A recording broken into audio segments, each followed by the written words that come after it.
Did medieval people have pets? The short answer is yes, but it's not the answer you might expect. Their world was different from ours. Their relationship with animals was different too. When we think of a pet, we picture a dog on the couch or a cat in a sunbeam. We think of vet bills, special food, and toys.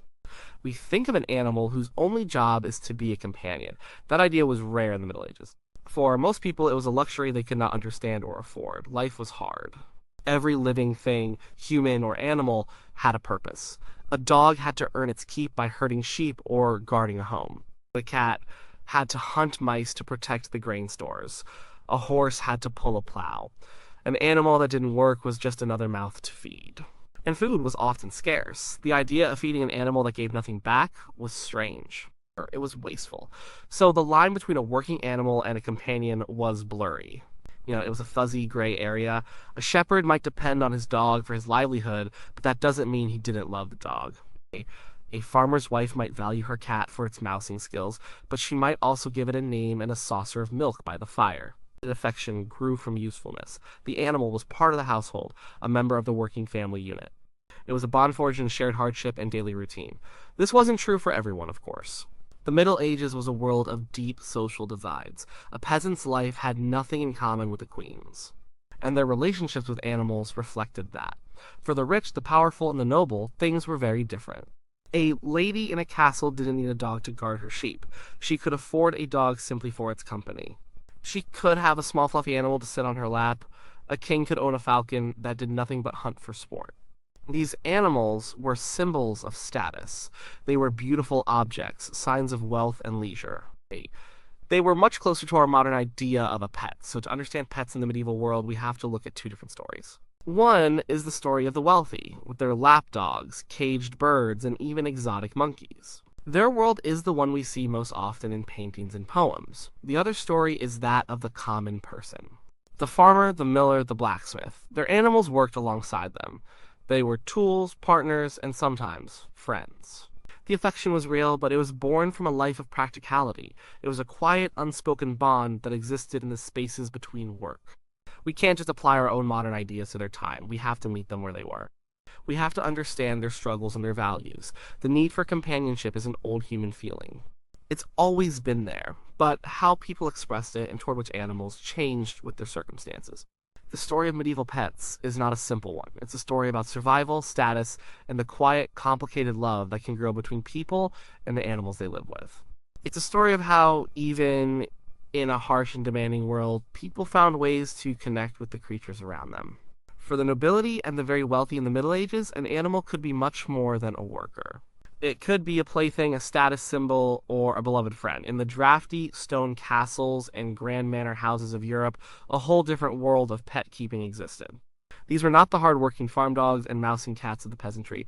These animals often had one purpose: to reflect the power and refinement of their owners. The dogs were the most common and visible companions of the rich, but not just any dog.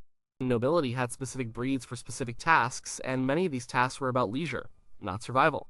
The most important was the hunting dog. Huge, powerful hounds like greyhounds, wolfhounds, and alans were essential for the hunt.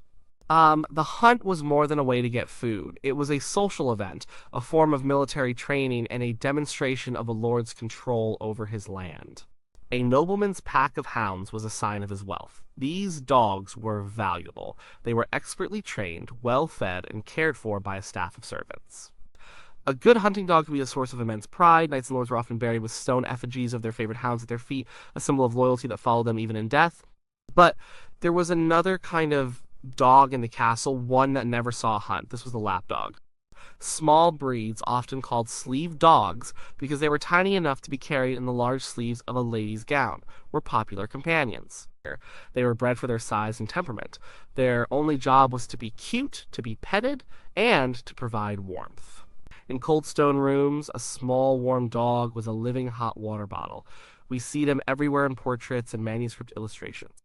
A noble lady is often shown with a little dog on her lap or peeking out from the folds of her dress. These animals were pampered. They were fed scraps from the high table, given jeweled collars, and allowed to sleep in their owners' beds. They were creatures of pure luxury. Cats also found a place in noble households, though their status was more ambiguous.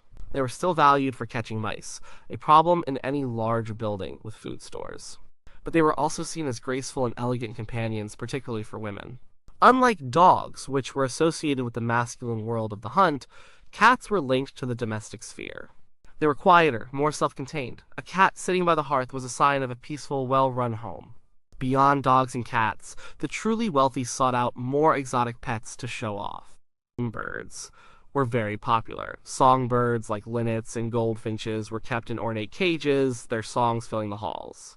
Parrots, brought back from distant lands by traders, were incredibly expensive and prized for their ability to mimic human speech. A talking bird was the ultimate novelty, a source of endless amusement for the court. Hawks and falcons were in a category of their own. Falconry was the sport of kings, a deeply complex and aristocratic pastime. A well-trained falcon was worth a fortune. Laws dictated who could own which type of bird. A king might fly a gerfalcon, a knight a peregrine, and so on down the social ladder. These birds were not cuddly pets. They were trained predators, and the bond with their falconer was one of intense respect and discipline. But the affection was undeniable. Owners spent hours training, feeding, and caring for their birds. A prize falcon was a cherished possession and a symbol of noble bearing. And then there were the truly strange pets. Monkeys were a favorite of the super rich. They were depicted in the margins of illuminated manuscripts, often wearing little coats and causing mischief. They were a sign of immense wealth and a connection to faraway, mysterious places. A pet monkey was a living piece of art, a creature that entertained and astonished guests. For the medieval elite, an animal could be a reflection of their own identity. A powerful hound showed a lord's strength. A delicate lapdog showed a lady's gentility. A magnificent falcon showed a king's status. These animals lived lives of comfort and privilege that a human peasant could only dream of. They were fed better, housed better, and sometimes, it seems, loved more openly. Their existence tells us that the idea of keeping an animal just for joy is not a modern invention. It's a luxury, and in the Middle Ages, it was a luxury the powerful enjoyed to the fullest. Life for a medieval peasant was a world away from the comfort of a castle. It was a cycle of hard labor, governed by the seasons. Survival was the main goal. In this life, there was little room for anything that did not serve a purpose. This was especially true when it came to animals. A peasant family's animals were their most important assets. A cow gave milk, an ox pulled the plow, a chicken laid eggs. An animal that didn't contribute was a liability. So, did these ordinary people have pets? In our modern sense, no. But they did have animals they cared for, animals that blurred the line between livestock and companion. The most common animal in a peasant's home was the cat, but this wasn't a fluffy Persian sleeping on a velvet cushion. The medieval cat had a vital job: pest control. Grain was life. A family's store of wheat or oats had to last them through the long, cold winter.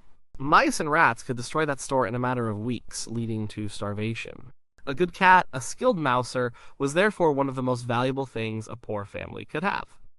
It was a furry guardian of the food supply. The relationship was based on this utility. A cat earned its place by hunting, but it's a mistake to think it was all business.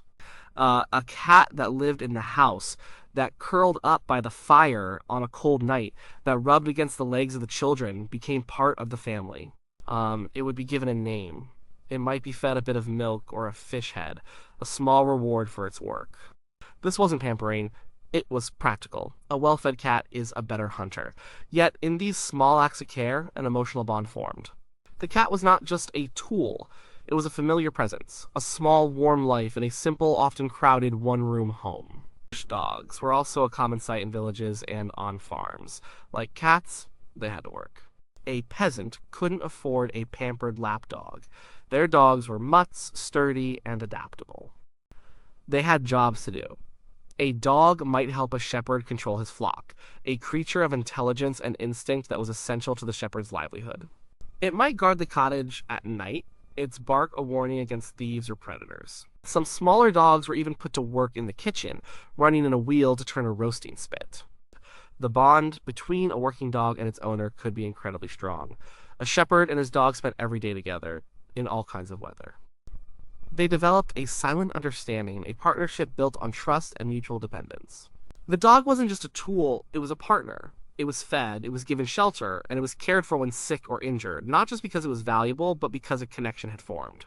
Archaeological digs have found dogs buried with care in ordinary village sites, suggesting they were mourned when they died. These weren't the elaborate tombs of noblemen's hounds, but simple graves that speak to a genuine sense of loss. For the common person, affection for an animal was a quiet, practical thing. It wasn't declared with jeweled collars or special treats. It was shown in the sharing of a crust of bread, in a scratch behind the ears after a long day, in the fact that the animal was allowed to sleep inside by the hearth instead of outside in the cold. The love was a byproduct of a shared life. The animal's presence was woven into the fabric of the family's daily existence. This relationship was often a fragile one. In times of famine, a family might face a terrible choice. A dog that could no longer work or a cat that was too old to hunt might not be kept. A severe winter could mean there wasn't enough food for both people and animals. Survival came first, but this doesn't diminish the affection that existed in better times. It just grounds it in the harsh reality of their world. For the vast majority of people in the Middle Ages, an animal companion was not a luxury to be bought, but a working friend to be earned. Beyond the hunting hounds of nobles and the mousing cats of peasants, the medieval world was filled with other, more surprising animal companions. People's desire for a connection with animals went beyond the obvious choices of dogs and cats. They showed up in strange and unexpected places, from the cages of merchants to the quiet cells of monks and nuns. Birds were one of the most common and beloved types of pets found in homes from all levels of society. A small bird was relatively easy to catch and cheap to keep. Cages were made of wicker or wood. Their songs brought a piece of the natural world indoors. For people living in growing towns and cities, a caged bird was a cheerful presence, a bit of life and music in a crowded, often dirty environment. Magpies, jackdaws, and jays were particularly popular because they could be taught to mimic sounds and even a few words.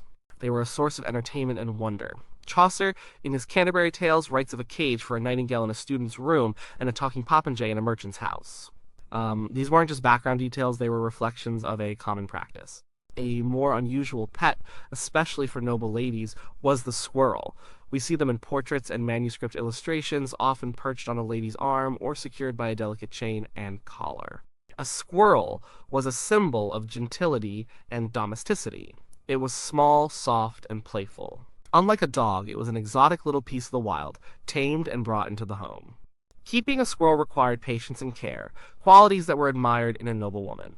They were fed nuts and kept in special boxes, treated as cherished companions. Perhaps the most fascinating evidence for pet keeping comes from the one place it was often forbidden in the church.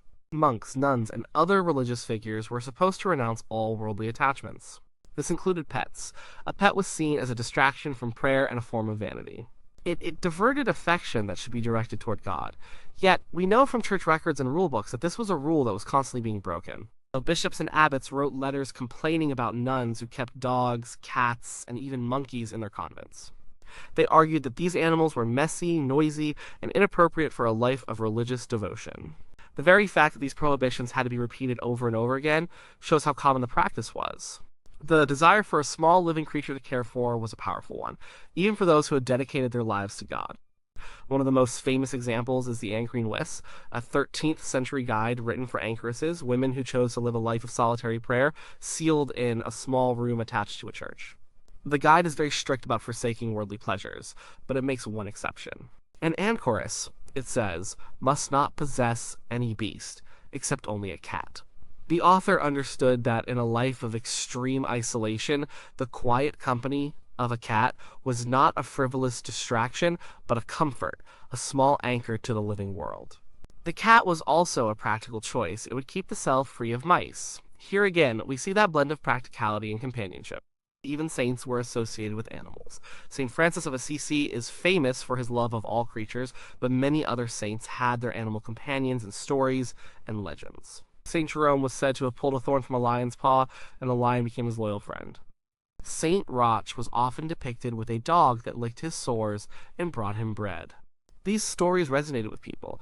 They showed that a bond with animals was something pure and good, something even a saint could experience. Of course, not all animals were seen so positively. Certain creatures, particularly black cats, began to be associated with witchcraft and the devil, especially later in the Middle Ages. But this was not a universal belief. For every person who saw a cat as a demon in disguise, there was another who saw it as a helpful and comforting presence. The variety of medieval pets shows us that the human impulse to connect with animals is deep and persistent. across social classes and even bent the strict rules of religion. Whether it was a songbird in a cage, a squirrel on a leash, or a forbidden cat in a nun's cell, these small creatures brought joy, comfort, and a touch of the wild into the highly structured world of medieval people. How do we know any of this? The Middle Ages can feel like a distant, silent time. But it left behind clues. We can piece together the story of medieval pets by looking at the things they left behind: their art, their books, their records, and even the bones of the animals themselves. These echoes from the past give us a glimpse into their lost world. Art is one of our richest sources. And illuminated manuscripts, the beautiful hand-painted books of the era, are filled with images of daily life. In the margins of Bibles and prayer books, artists drew playful scenes of dogs chasing rabbits, cats playing with balls of yarn, and monkeys causing trouble. These drawings, called marginalia, often had nothing to do with the main text. They were just a reflection of the world around the artist. We see ladies with lapdogs, monks with their cats, and shepherds with their sheepdogs. Paintings and tapestries also show us these relationships. A famous example is the Arnolfini portrait from the 15th century, which features a small Griffon terrier at the couple's feet, a symbol of loyalty and wealth. These images are not just decoration, they are evidence. Literature tells us stories that art cannot. In poems and tales, animals are often important characters. Chaucer's Prioress in the Canterbury Tales is a famous example.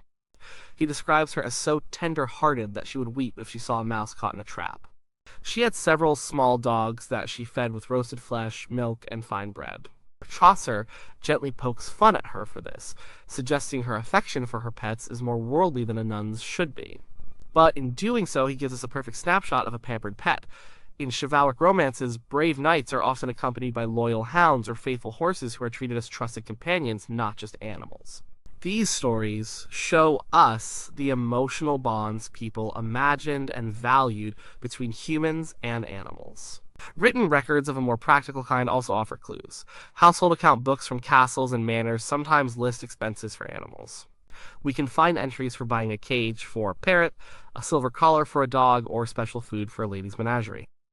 These simple lines in a ledger are proof of the money and resources that were spent on non-working animals. The legal and religious documents give us another angle. Forest laws laid out strict rules about what kinds of dogs commoners could own, to prevent them from poaching the Lord's deer. And as we've seen, church rules that forbid monks and nuns from keeping pets tell us that they were, in fact, keeping them. A rule is only needed if someone is breaking it. Finally, there is the hard evidence of archaeology. The study of animal bones, called zooarchaeology, can tell us a surprising amount. By examining a skeleton, archaeologists can determine an animal's age, diet, and health. They can find bones of small dogs and cats in the ruins of castles and villages. Sometimes, they find animals that lived to a very old age, or that had healed from serious injuries. This suggests that these animals were cared for by humans, protected from the dangers of the wild, and fed even when they could no longer work or hunt effectively. The way an animal was buried is also a powerful clue. While most animal carcasses were simply discarded, archaeologists occasionally find individual, careful burials. A dog laid to rest in a pit near a house, sometimes with a stone marker, points to a special relationship. This animal wasn't just thrown on the trash heap, it was treated with respect after its death. It was mourned. None of these sources alone gives us the full picture. A painting can't tell us what a peasant really thought. A poem might be an exaggeration. A skeleton can't speak of love. But when we put all these pieces together, the art, the stories, the records, and the bones, a clearer image emerges. It's the image of a world where the relationship between people and animals was complex, practical, and often deeply affectionate. It shows us that a simple human need for companionship has a very long history. The echoes are faint, but if we listen carefully, we can still hear them.